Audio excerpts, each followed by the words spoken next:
And the water. Well, here is our newly refurbished Wagner Magnalite aluminum Dutch oven. Man, did this ever turn out good. And of course, this Dutch oven is probably the world's best water boiler, at least as far as I've seen. And so that means we're just going to have to break this in with some good old pasta. Wait. If we're going to do pasta, could we do mac and cheese? Mac and cheese? Yeah, the Kraft mac and cheese. Oh, so you want, you actually want this stuff then? Yes, that's the only, yes. Okay. Alright. It's been a while since I've had the box stuff. Well, if we're just going to have regular pasta, we might as well have, mac and cheese, Well, okay. And plus it's nostalgic. Well, yeah, that's certainly true. And it's the only good one. You can't have any of those like other cheap ones. They're gross. Alright, well in that case then, we'll have the mac and cheese. Alright, just give me a moment please because I have to salt the water. No! Do not salt that water! No? No!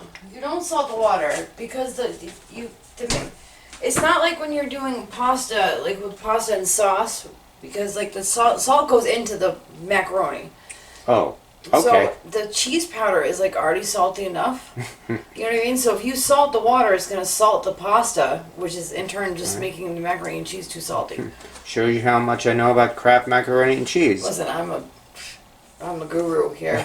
You are? Yes, I'm the mac and cheese guru. Alright, well I will take your advice, and away we go with some Kraft mac and cheese. Yes. I got the blues. That was fast.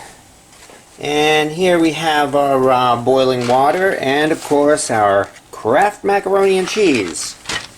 So,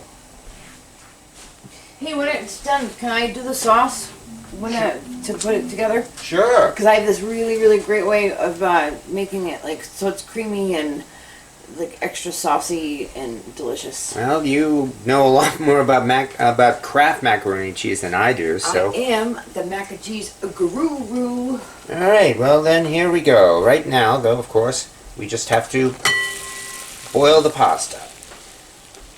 I'm the mac daddy of mac And cheese. yeah, it would be a good idea to take this package out before we put this pasta in. So many times it's the worst.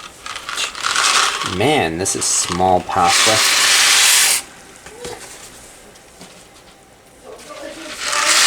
Like little cheese straws.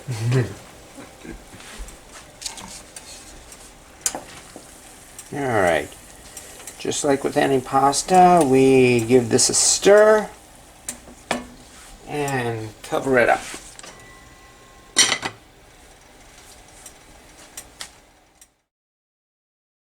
Oh, that didn't take long to boil over either. There we go.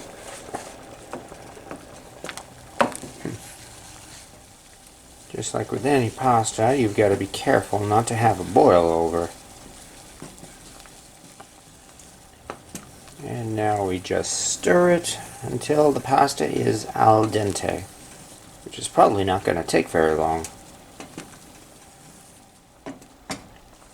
Boy, this is small pasta. And now for the taste test.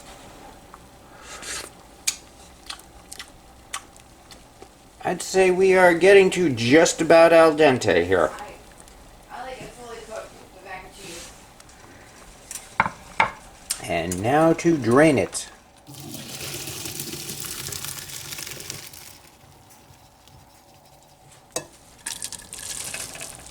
Alright. Alright. Oh, we're gonna have alright. Okay, we're about to add some butter. Alright. I like to chop it up a little bit before I do. And one easy thing that I do is I don't cut all the way through the butter wrapper. See? Like this. So when you open it up, that way you're not, like, it's nice and easy. As watch as it's not being nice and easy for me. Of course not. Why would it do that? Why? There it goes. There we go. Alright. Now, give that a stir. Alright. Just let that sit for a second so the butter melts. And then here's where I do a little trick. I put it back on, I put it on like medium, and then I put a little bit too much milk in. There. Notice you're not even measuring. No, I don't ever measure. That's, yeah, no. It's because I don't need to measure. It's supposed to be too much, remember? There we go.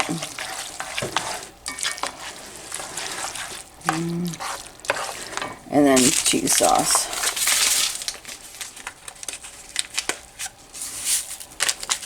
You gotta love that bright orange. Nothing says preservatives and chemicals and, you know, nothing says natural like that color, right?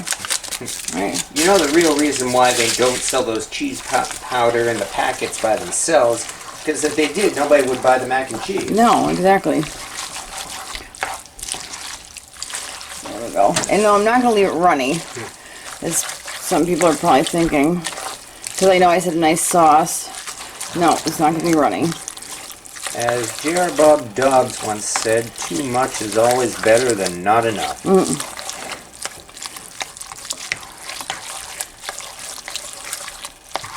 And see how it's like a little too saucy? See, it's a little too liquidy over there. Well, and Well, of course, we have the heat on. well, yeah, because I that's why I'm pointing out. See, I make it too liquidy, and I'm going to reduce that so it's more of a sauce. Oh, yeah. All right, so as you see, I put some extra milk in it, so it's nice and runny like this, and then I put the burner on. You know, kind of medium high, and then I'm just going to reduce it so it makes like a thicker sauce, which ends up being just, it gets creamier, and I just like it better. A very simple trick, and of course, I never knew how to cook as I was growing up. Mac and cheese was one of the few things I knew how to make, and I still did it wrong. I like it runny sometimes. It reminds me of I don't know, this time when I was a kid. And I'd had runny macaroni and cheese, and I don't know exactly where the memory came from, but I just remember it. And I remember, like, because you could, like, you'd eat the macaroni and cheese, and you kind of suck the cheese out of the sauce, you know, when it's runny. You can kind of put it in your mouth and be like, and just suck the cheese out. I know, it's like a cheese soup. Do you add anything else to this? Nope. Salt, pepper? Nope. No, I like to let people season it to them, you know, to their liking, you know. Mac and cheese is, you know, the cheese sauce is, the powder sauce is pretty salty to begin with. Alright, and see now here, as it heats up, as it starts to steam, you'll see that the sauce is going to thicken. And it's just going to, you can already see it's starting to stick to the noodles a little bit better. You see it's starting to thicken a little bit? Definitely looking like a real sauce. Yes. Look at that. Yeah, here we go. It's starting to thicken up nice. Alright, and now the cheese is starting to stick to the bottom, so I know it's just about there. And as you can see, it's starting to cook back in the center. Now that's starting to look like a cheese sauce. Yeah. Getting all bubbly there. Here we go. It's starting. Alright. There we go. And see, I just think it looks better. Like, I think it looks more thick, and I think it has a better sauce to it. I don't know if y'all can see that. It's still a tiny bit runny, but because you don't want to do it too much, because it also thickens upon standing. So If you were cooking for your kids, they probably would have been demanding you serve it oh, now. I wouldn't have gone this far. This is more for personal preference than anything else.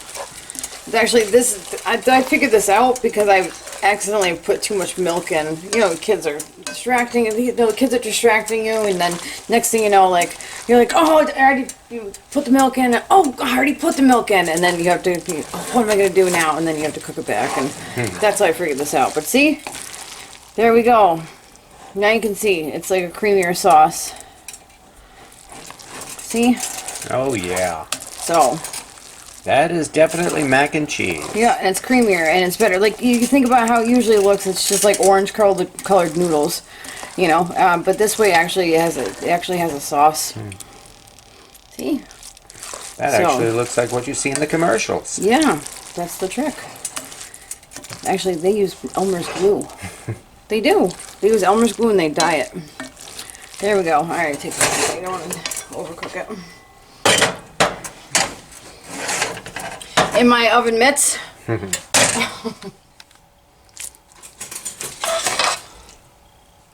Oh, look at that. Nice cheese sauce. Look, the noodles actually like stick together now. And not because you forgot to stir it when you first put it in.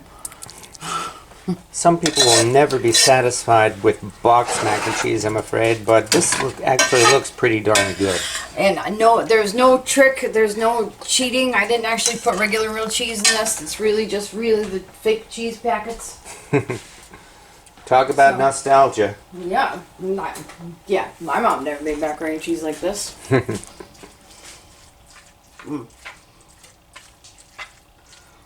That's so good.